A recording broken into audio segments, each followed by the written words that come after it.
Use in it. Hello guys, welcome back to my YouTube channel. ठीक है, so first we will start with pipelining. ठीक है, तो हम इसमें ना पाइपलाइनिंग की डिफाइन बताएंगे। पाइपलाइनिंग क्या होती है? Pipelining is a technique used in a CPU in which the execution on off an instruction is divided into a number of stages. ठीक है, क्या होता है कि जो हमें ये जो यूनिट 5 है ये इंस्ट्रक्शन बेस्ड है। माइक्रो प्रोसेसर के इंस्ट्रक्शंस वगैरह क्या होते हैं, वो कैसे वर्क करता है। ठीक है, तो ये कंप्यूटर की एक टेक्निक होती है जो कि प्रोसेसर की जो परफॉर्मेंस होती है उसको मतलब अच्छा करती है, इम्प्रूव करती है। क्यों? क्योंकि वो उसे नंबर ऑफ स्टेजेस में डिवाइड कर देती है। ठीक है, उसके जो इंस्ट्रक्शंस होते हैं उसको वो क्या कर देती है? डिवाइड कर देती है। ये जैसा कि इसमें लिखा है कि ये इंस्ट्रक्शन को क्या कर देती है? डिवाइड कर देती है। ठीक है, फिर now next one is that different instruction can be processed at the same times। हम एक टाइम पे कितने इंस्ट्रक्शन दे सकते हैं?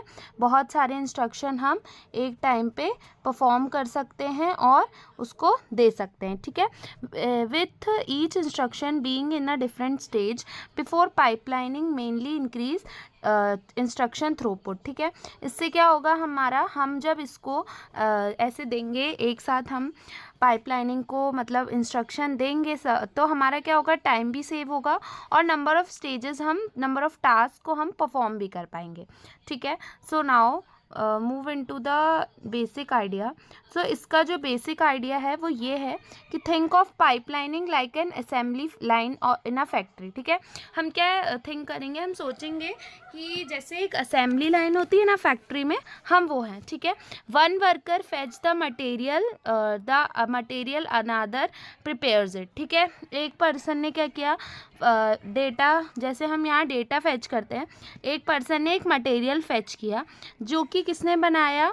उसे बनाया। ठीक है, किसी और ने। ठीक है, और किसी और ने मेन वर्क उसका परफॉर्म किया और किसी और ने उसका जो वर्क था उसको पूरा ख़त्म किया। ठीक है, मतलब कि कोई वर्कर, जो दूसरा वर्कर था, वो फैक्ट्री से मटेरियल उसने फेच किया। ठीक है, बनाया किसी और ने, फिर उसको चलाया, टेस्ट करके देखा किसी और ने, और ख़त्म किसी और ने, पूरा प्रिपेयर करके ख़त्म किसी और ने किया।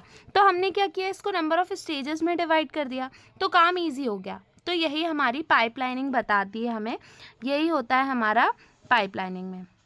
नाउ नेक्स्ट आते हैं पाइपलाइनिंग स्टेजेस। स्टेजेस होती हैं कुछ: instruction fetch, decode, execute, memory access और राइट बैक। ठीक है, फेच में क्या होता है? इंस्ट्रक्शन को लिया जाता है, जो कि मैंने जैसे बताया कि वर्कर अपनी मटेरियल को लेता है, जैसे कि मैंने यहाँ बताया था आपको कि मटेरियल अपने वर्क को लेता है। फिर मतलब कोई वर्क लेता है, कोई उसे प्रिपेयर करता है, कोई परफॉर्म करता है और कोई फिनिश और करता है। ठीक है, तो ये था हमारा जो हमने पढ़ा था पाइपलाइनिंग में बेसिक आइडिया में। ठीक है, एग्जाम्पल के तौर पे आप, रियल लाइफ एग्जाम्पल के तौर पे आप लिख सकते हैं। नाउ नेक्स्ट था हमारा instruction fetch, instruction decode, execute. ये हमारी चीज़ें होती हैं। इसमें क्या होता है कि जो डिकोड होता है हमारा, वो इंस्ट्रक्शन को डिकोड करता है, फिर एक परफॉर्म करता है ऑपरेशन, फिर एक उसको लास्ट स्टेज तक पहुँचाने में मदद करता है और एक रजिस्टर में वो लास्ट स्टेज तक उसे पहुँचा देता है। ठीक है, तो ये हमारे क्या रहते हैं? सारे रजिस्टर्स रहते हैं। ठीक है, अब हम देखते हैं वर्किंग फ्लो चार्ट। जो हमने ऊपर लिखा वही हम इसमें वर्किंग फ्लो चार्ट में बना देंगे। पहले हमारी वीडियो स्टार्ट हुई, फिर उसके बाद हमने जो हमारी प्रोसेस थी, सॉरी वीडियो नहीं, प्रोसेस जो थी वो हमारी स्टार्ट हुई। फिर हमने फेच किया मटेरियल, फिर हमने उसको डिकोड किया कि हमें कैसे बनाना है, फिर हमने उसको एग्जीक्यूट किया, फिर मेमोरी एक्सेस को बताया कि हम आपका ये जो है ये टास्क परफॉर्म कर रहे हैं या अगर रिक्वायर्ड है तो, वरना फिर हम डायरेक्ट उसको दे, जैसे हमने अभी लास्ट टाइम सॉफ्टवेयर इंजीनियरिंग में भी पढ़ा था कि हम मतलब कोई हमें एक कस्टमर ने हमें बताया कि हमें ऐसा प्रोडक्ट चाहिए, तो हम रिक्वायरमेंट्स लेते हैं उसकी, फिर उसको डिकोड करते हैं कि कैसे बनेगा, फिर हमें उसे बनाते हैं, फिर एक बार उससे पूछते भी हैं कि हाँ आपको ये पसंद है कि नहीं। तो क्या होता है, ये ज़रूरी नहीं होता, शायद हम उससे ना बिना ही पूछे हम उसे डायरेक्ट जाके रिज़ल्ट दे दें। तो यहाँ क्या हुआ, उसको डायरेक्ट जाके उसने इफ़ रिक्वायर्ड लिखा है, मतलब ज़रूरी नहीं है लिखें, तो कर भी सकते नहीं भी, तो मेमोरी एक्सेस को बताया, फिर उसके बाद रिजल्ट दिया और फिर नेक्स्ट इंस्ट्रक्शन उसके चला दिए। ठीक है, तो ये क्या था हमारा, ये सिंपल फ्लो चार्ट था। ठीक है, किसका, पाइपलाइनिंग का। आपने फ्लो चार्ट तक बना दिया, आपके 5 मार्क्स पक्के हो गए हैं। 2 मार्क्स बचते हैं, तो उसमें आप एडवांटेज डिसएडवांटेज, ठीक है, और ये इंस्ट्रक्शन टेबल जो है आप ये बना दीजिए। ये भी एक इंस्ट्रक्शन टेबल मतलब एक एग्जाम्पल है ओवरलैपिंग का। क्या होता है कि जैसे IF पहले चला, ठीक है, IF इंस्ट्रक्शन फैच पहले चला जब तक कोई दूसरा काम, फिर उसके बाद दूसरे बार में वो थोड़ी देर बाद चला, फिर ऐसे, मतलब ये ओवरलैपिंग का एग्जाम्पल है। मेन चीज़ क्या होती है उसमें, पाइपलाइनिंग में ओवरलैपिंग होती है। ठीक है, मल्टीपल इंस्ट्रक्शन को हम कॉन्करेंटली डिफरेंट स्टेजेस में एग्जीक्यूट कर सकते हैं। ठीक है, मल्टीपल इंस्ट्रक्शंस दे सकते हैं और कर भी सकते हैं, जिससे हमारा टाइम सेव होगा, जैसा कि मैंने आपको बताया था। अब आ जाते हैं हम एडवांटेजेस में। ठीक है, एडवांटेजेस में क्या होता है, इंक्रीजेज इंस्ट्रक्शन थ्रूपुट। ठीक है, क्या करता है, इंस्ट्रक्शन थ्रूपुट को इंक्रीज करता है, बेटर यूटिलाइजेशन करता है CPU यूनिट्स का, allow multiple instruction to be process, और क्या करता है, हमें इम्प्रूव करता है, हमारा ओवरऑल सिस्टम परफॉर्मेंस हमारी पूरी इम्प्रूव करता है।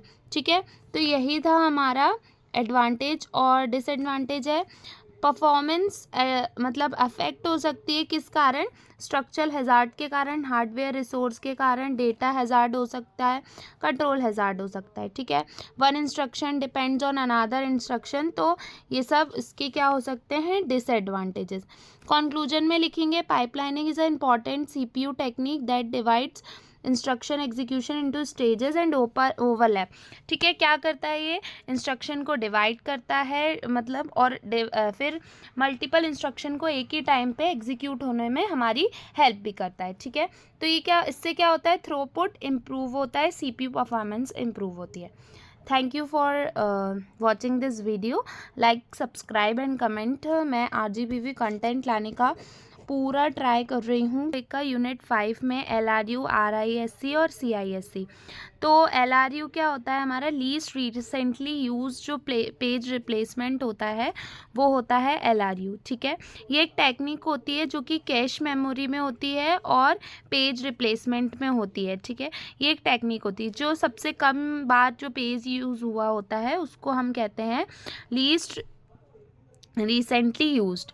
ठीक है, when the memory cache is full it remove the item that has not been used in a longest time.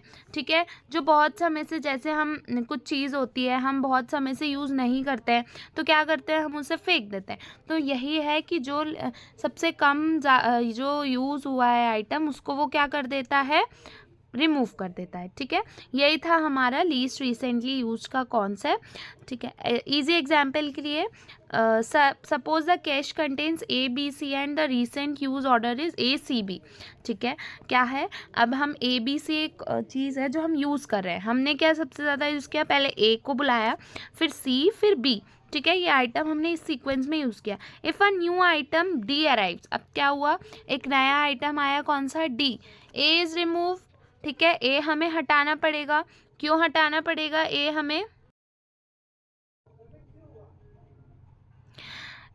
क्यों हटाना पड़ेगा, क्योंकि A हम बहुत कम यूज़ कर रहे हैं। ठीक है, मतलब बहुत पहले यूज़ हो चुका है, तो लीस्ट में यूज़ नहीं हुआ अभी है, रिसेंटली हमने यूज़ नहीं करा उसे, तो हमें वो क्या करना पड़ेगा, हटाना पड़ेगा। ठीक है, तो अब क्या करेंगे हम, लीस्ट रिसेंटली यूज़ जो था वो हमारा ये होता है। ठीक है, अब LRU का फ्लो चार्ट देखेंगे, तो सबसे पहले आता है न्यू डेटा पेज रिक्वेस्टेड। ठीक है, एक डेटा पेज होता है जो रिक्वेस्ट करता है, अगर वो ऑलरेडी कैश में होगा तो वो क्या करेगा, updated as more recently used. ठीक है, क्या करेगा, अपडेट कर देगा उसे मोस्ट रिसेंटली यूज में, फिर क्या करेगा, देखेगा कि क्या कैश मेमोरी फुल है। ठीक है, तो अगर होगी येस तो वो उसे रिमूव कर देगा, और अगर नहीं, मतलब अगर वो आइटम जो मतलब सबसे ज़्यादा लीस्टली यूज़ हुआ है उसको हटा देगा और उसकी जगह नया आइटम डाल देगा। ठीक है। तो यही होता है हमारा LRU का कॉन्सेप्ट। एडवांटेजेस हैं, सिंपल कॉन्सेप्ट है, टेम्पोरल लोकेलिटी फॉलो करता है, मतलब टेम्पररी रहेगी लोकेलिटी, जब हम आगे जाके उस लीस्ट रिसेंटली वाले को हटा ही देंगे तो ऑब्वियसली यही होता है। तो हमें क्या इसमें क्या है, लीस्ट रिसेंटली यूज वाले में ये था। डिसएडवांटेज क्या रहेंगे, exact usage order can require extra hardware और सॉफ्टवेयर, ठीक है, एक्स्ट्रा हार्डवेयर और सॉफ्टवेयर की हमें रिक्वायरमेंट होगी, ठीक है। अब हम आते हैं RISC में, ठीक है। RISC क्या होता है, RISC is a processor design approach that usage a small set of instruction, ठीक है। RISC क्या होता है, स्मॉल सेट ऑफ इंस्ट्रक्शन का यूज़ करने वाली एक अप्रोच होती है जो कि बनाई गई है स्मॉल सेट के इंस्ट्रक्शंस को यूज़ करने के लिए, मतलब रिड्यूस्ड वे में हम इसे यूज़ करते हैं, ठीक है। कैसे, most instruction are design to execute quickly often in one clock cycle making pipelining easier.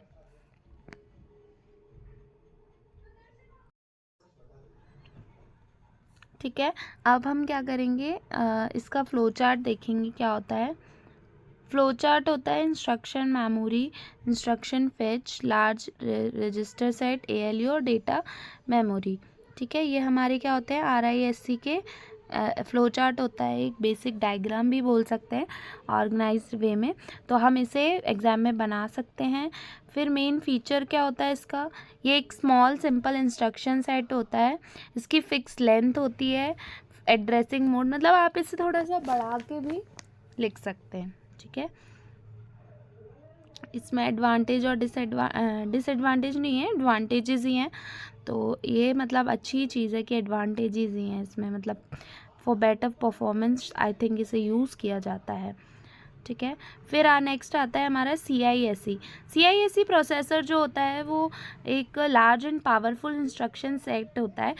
Complex से ही समझ आ रहा है कि कॉम्प्लेक्स है मतलब बड़ा होगा, कॉम्प्लेक्स चीज़ है। तो ये क्या होता है, जो एक सिंगल इंस्ट्रक्शन ही बहुत सारे ऑपरेशन हमारे परफॉर्म करता है इसमें, ठीक है। तो इसलिए हम इसे कॉम्प्लेक्स इंस्ट्रक्शन कोड कहते हैं, मतलब सेट कंप्यूटर कहते हैं फुल फॉर्म इसका। Instruction memory, complex instruction decode, control unit, ALU, ये सब इसका ऑर्गेनाइजेशन का डायग्राम है जो कि हमें बनाना है। हम बिना डायग्राम के मार्क्स कहीं भी गेन नहीं कर पाएंगे COA में। 3, 4, 5 यूनिट जो हैं वो हमारी मेन है, एंड 1 और 2 भी बहुत मेन है, लेकिन 1 और 2 थोड़ी कॉम्प्लिकेटेड है। तो अगर आपने अभी तक कुछ भी नहीं पढ़ा है तो अगर आप 3, 4, 5 पे ज़्यादा फोकस करेंगे तो बेटर है। बाकी सेकेंड यूनिट में बूथ एल्गोरिदम और डिवीजन एल्गोरिदम और फ्लोटिंग पॉइंट और फिक्स नंबर वाला मैंने डाल दिया है वीडियो, आप उसको जाके देख सकते हैं, वो आपके लिए बहुत हेल्पफुल रहेगा। एंड आप अभी अगर उसको एक बार देख लेंगे ना, मैंने इसलिए टाइम कम से कम रखा है उसका कि एक बार देख लेंगे तो आपको पूरा समझ आ जाएगा वो, और आपको दोबारा सॉल्व करने की भी ज़रूरत नहीं पड़ेगी। और अगर आपके पास टाइम है तो आप उसे सॉल्व भी कर लीजिए। अब हम करेंगे इसका डिफरेंस बिटवीन, ओके। तो अब हम इसका क्या करेंगे, डिफरेंस बिटवीन करेंगे। डिफरेंस बिटवीन में क्या होता है, RISC और CISC। RISC क्या होता है, स्मॉल और सिंपल होता है, रिड्यूस है मतलब स्मॉल ही होगा, ठीक है। CISC क्या होता है, लार्ज और कॉम्प्लेक्स होता है। इसकी लेंथ कैसी होती है, फिक्स्ड होती है, इसकी कैसी होती है, वेरिएबल, ऑफन वेरिएबल लेंथ होती है, ठीक है। एड्रेसिंग मोड क्या होते हैं, इसके फ्यू होते हैं, इसके बहुत सारे एड्रेसिंग मोड होते हैं। इसमें लार्ज रजिस्टर सेट यूज़ होता है, इसमें फ्यूअर RISC डिज़ाइन ही यूज़ होती है। इसकी पाइपलाइनिंग ईजियर रहती है, इसकी कॉम्प्लेक्स रहती है, क्योंकि वो कॉम्प्लेक्स है तो उसकी सारी चीज़ें कॉम्प्लेक्स ही रहेंगी, ठीक है। कंट्रोल इसका सिंपलर है, इसका कॉम्प्लेक्स है। इसमें ज़्यादा इंस्ट्रक्शन चाहिए, इसमें कम इंस्ट्रक्शन भी चलेंगे, ठीक है। तो ये था हमारा RISC CISC का difference between. Now guys unit 5 में ये हम अब पढ़ेंगे मल्टी प्रोसेसर। तो मल्टी प्रोसेसर क्या होता है? मल्टी प्रोसेसर एक सिस्टम होता है, कंप्यूटर सिस्टम, जिसमें दो या दो से ज़्यादा प्रोसेसर यूज़ किए जाते हैं एक टास्क को परफॉर्म करने के लिए, ठीक है। All processor share the same main memory and IO facilities, ठीक है। सारे जो प्रोसेसर होते हैं वो अपनी अपनी सेम मेमोरी को शेयर करते हैं और आईओ फैसिलिटीज़, ठीक है। ये कम्युनिकेट करते हैं एक दूसरे के बीच में, ठीक है। तो मतलब एक दूसरे के बीच में ये लोग कम्युनिकेट करते हैं कि how they are using that memory, ठीक है।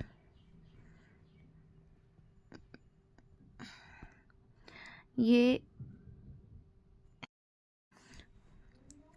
नाउ नेक्स्ट है हमारा types of multi processor system, ठीक है। मल्टी प्रोसेसर के कितने टाइप्स होते हैं?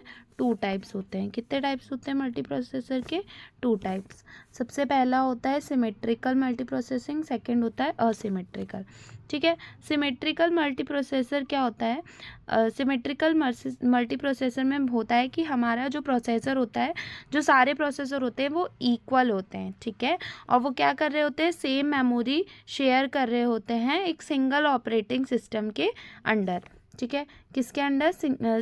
सिंगल ऑपरेटिंग सिस्टम के अंदर अपनी सेम मेमोरी वो शेयर कर रहे थे। ये सारे प्रोसेसर कैसे होते हैं? इक्वल होते हैं, ठीक है। All processor are treated equally, shared memory is use, provide better loading balance, can improve overall performance, ठीक है। कैसे करेंगे? ओवरऑल परफॉर्मेंस देगा ये हमें, और सारे प्रोसेसर को इक्वली ट्रीट करेगा, और शेयर्ड मेमोरी यूज़ की जाती है इसमें। बेटर लोडिंग बैलेंस परफॉर्म करता है ये, और हमारे सारे परफॉर्मेंस को इक्वल।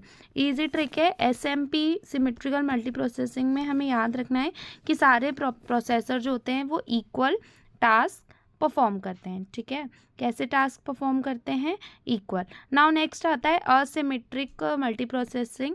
इसमें क्या होता है? एक प्रोसेसर जो होता है वो मास्टर होता है, ठीक है, और बाकी सारे प्रोसेसर क्या होते हैं? स्लेव। मास्टर मतलब क्या होता है? जो एक मास्टर है जो काम बताता है कि ये तुम्हें करना है, बाकी सारे उसके एम्प्लॉयज़ होते हैं, तो स्लेव्स होते हैं, ठीक है। तो मास्टर कंट्रोल करता है पूरे सिस्टम को, और परफॉर्म कौन करते हैं टास्क? स्लेव्स परफॉर्म करते हैं। तो ये असिमेट्रिक के लिए हमें याद रखना है। One master processor control the system, slave processor perform task, slave processor follow instruction, OS runs on, ठीक है। एएमपी क्या होता है? कैरेक्टरिस्टिक्स ऑफ मल्टी प्रोसेसर, ये होते हैं कैरेक्टरिस्टिक। इट कंसिस्ट ऑफ 2 और मोर प्रोसेसर, ठीक है। कैसे? इट कंसिस्ट ऑफ 2 और मोर प्रोसेसर। मल्टी प्रोसेसर का मतलब processor share the same memory. फिर क्या होता है? इंक्रीज्ड थ्रूपुट, रिलायबिलिटी, ये आपको कॉस्ट, टाइम, ये सब हमेशा याद रखना है कि हमें एडवांटेज डिसएडवांटेज लिखना ही है सब में, ठीक है। फिर नाउ नेक्स्ट पे आते हैं। नेक्स्ट है हमारा आईपीसी, मतलब इंटर प्रोसेसर कम्युनिकेशन, कि हमारा जो इंटर प्रोसेसर है वो कम्युनिकेशन कैसे करता है। इसमें क्या होता है? डेटा का एक्सचेंज होता है, सिग्नल्स कंट्रोल करता है। मल्टी प्रोसेसर और मल्टी प्रोसेसर सिस्टम के जो बीच में जो कम्युनिकेशन होता है वो इसको परफॉर्म करता है, ठीक है। एक सही वर्ड में, सिंपल वर्ड्स में बताऊं तो जब मल्टी प्रोसेसर क्या करते हैं, एक दूसरे साथ में काम करते हैं, तो इनको बात भी तो करनी पड़ेगी, वरना कुछ का कुछ काम हो जाएगा, साथ में परफॉर्म करेंगे एक ही टास्क को। तो यही क्या होता है? इंटर प्रोसेसर कम्युनिकेशन, ठीक है। ये क्या था हमारा? Inter processor communication. क्यों चाहिए हमें इंटर प्रोसेसन? क्योंकि टास्क को कोऑर्डिनेट करने के लिए, ठीक है, कि कहीं कुछ भी गलत टास्क ना परफॉर्म कर दें। शेयर करेंगे अपनी मेमोरी या डेटा को, कंसिस्टेंसी बनाए रखने के लिए, बैलेंसिंग वर्कलोड को डिवाइड करेंगे कि अच्छा तुम्हें ये काम करना है, इस एम्प्लॉय को ये काम करना है, तभी तो एक प्रोडक्टिविटी बनेगी उसके लिए, ठीक है। तो ये सब क्या होते हैं? हमारे आईपीसी, इंटर प्रोसेसर कम्युनिकेशन, ठीक है। मेथड्स क्या होती है इसकी? शेयर्ड मेमोरी और मैसेज पासिंग। शेयर्ड मेमोरी क्या होती है? जो शेयर्ड मतलब एक दूसरे से शेयर करते हैं लेकिन कॉमन एरिया की मेमोरी, ठीक है। Data is exchange by reading writing to shared memory, data कैसे एक्सचेंज करा जाता है, रीडिंग राइटिंग में, शेयर्ड मेमोरी। नाउ नेक्स्ट आते हैं मैसेज पासिंग। मैसेज पासिंग क्या होता है, processor send data and receive messages by message for communication. ठीक है, सेंड और रिसीव करता है डेटा मैसेजेस के रूप में। ठीक है, मैसेजेस के रूप में ये क्या करता है, डेटा को शेयर करता है। नाउ नेक्स्ट आता है हमारा IPC method shown in your notes. ठीक है,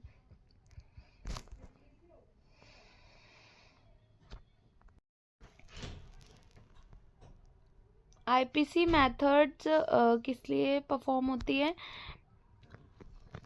मैसेज पासिंग के लिए और मेमोरी को शेयर करने के लिए, कम्युनिकेशन के लिए। बस आपको इतना याद रखना है कम्युनिकेशन से, कि हम कम्युनिकेशन से क्या करते हैं, कोऑर्डिनेट करते हैं। तो वही हमें बस याद रखना है कि जो आईपीसी है वो हमारा कम्युनिकेशन के लिए काम करता है। दो उससे कम्युनिकेशन हो सकती है, 2 टाइप से, एक शेयर्ड मेमोरी से,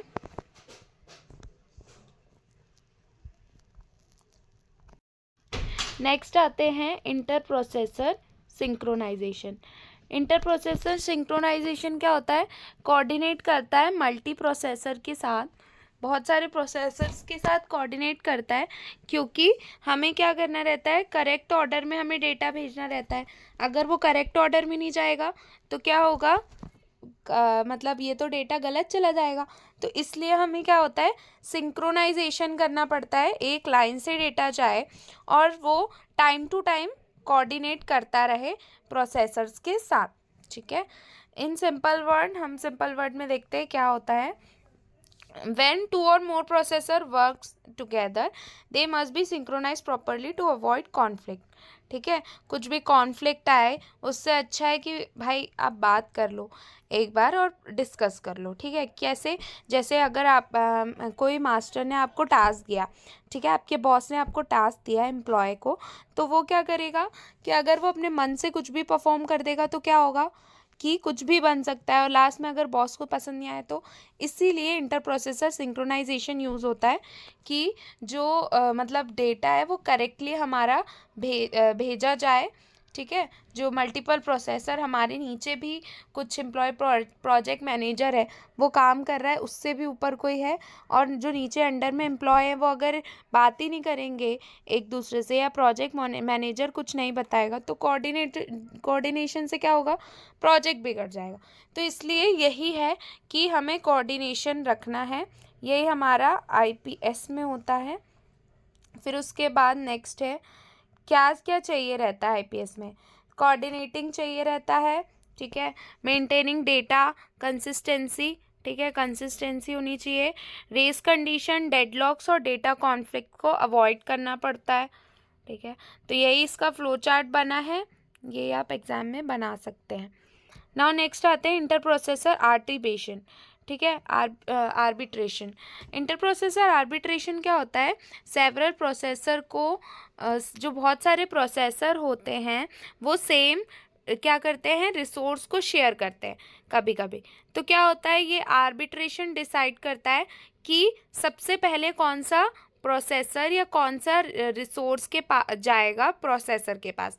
तो ये कौन डिसाइड करता है, आर्बिट्रेशन। ठीक है,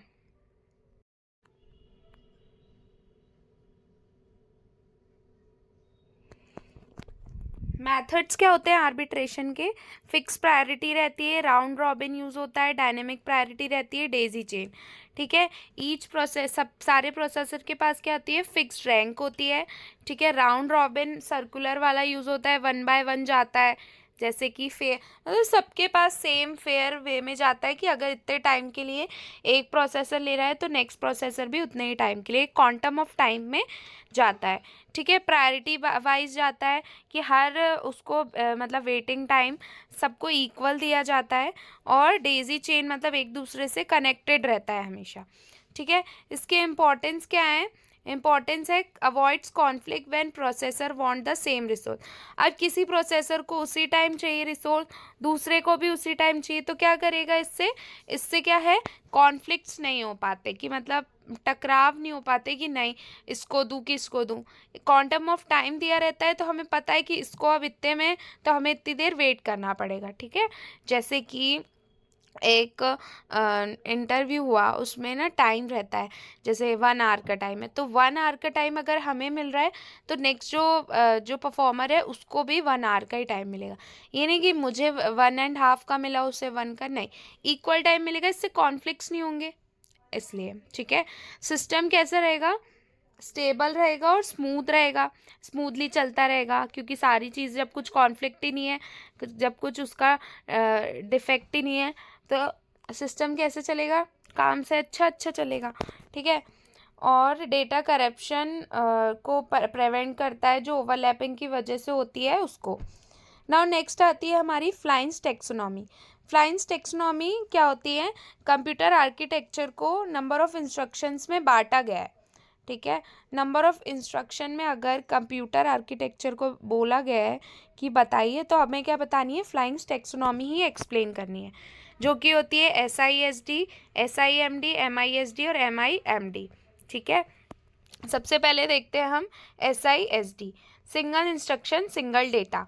क्या होता है इसमें, सिंगल इंस्ट्रक्शन भेजा जाता है और सिंगल डेटा इसमें भेजा जाता है। ठीक है, सिंगल प्रोसेसर ही भेजता है डेटा, और वो भी एक ही डेटा भेजता है।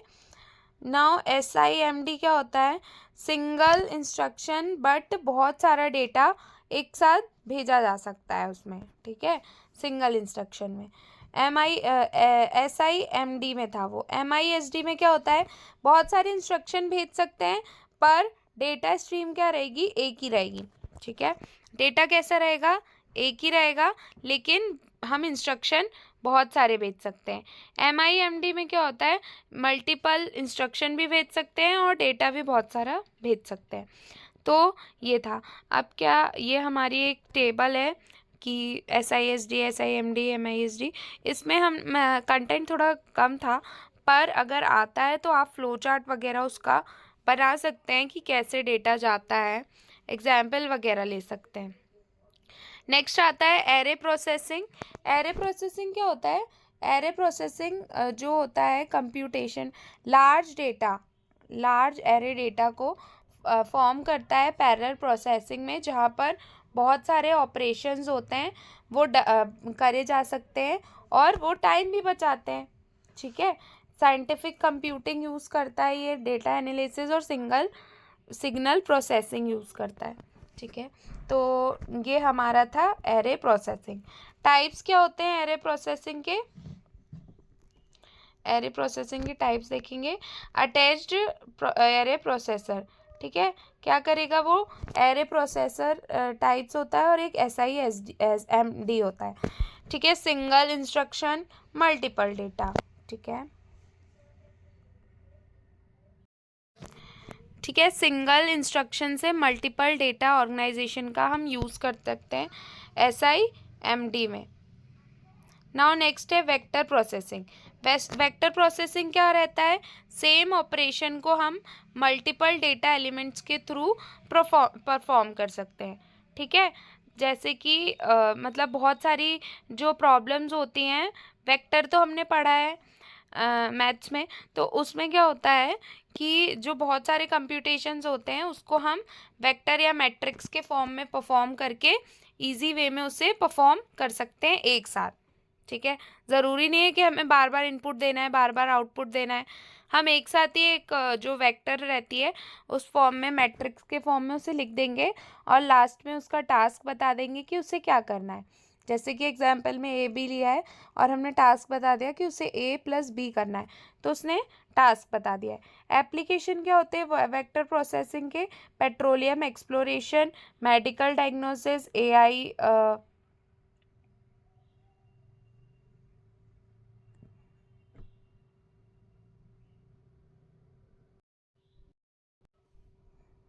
AI and expert system, image processing, long range weather forecasting and space dynamics में यूज़ होता है।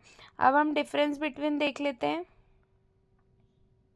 एरर प्रोसेसिंग और वेक्टर प्रोसेसिंग के लिए। ठीक है, एरर प्रोसेसिंग में क्या होता है, मल्टीपल प्रोसेसिंग एलिमेंट्स यूज़ किए जाते हैं। इसमें क्या होता है, वेक्टर में ऑपरेशंस परफॉर्म किए जाते हैं। इसमें लार्ज एरे डेटा सुटेबल रहता है। इसमें क्या रहता है, वेक्टर और मैट्रिक्स कैलकुलेशन ईजी रहती है। ठीक है, ये कुछ लास्ट मिनट रिवीजन है, ये अगर देख लेंगे तो आपको, अगर एग्ज़ाम में नहीं याद आएगा तो आप थोड़ा डिफाइन सही लिख के और आप उसको मन से भी लिख सकते हैं।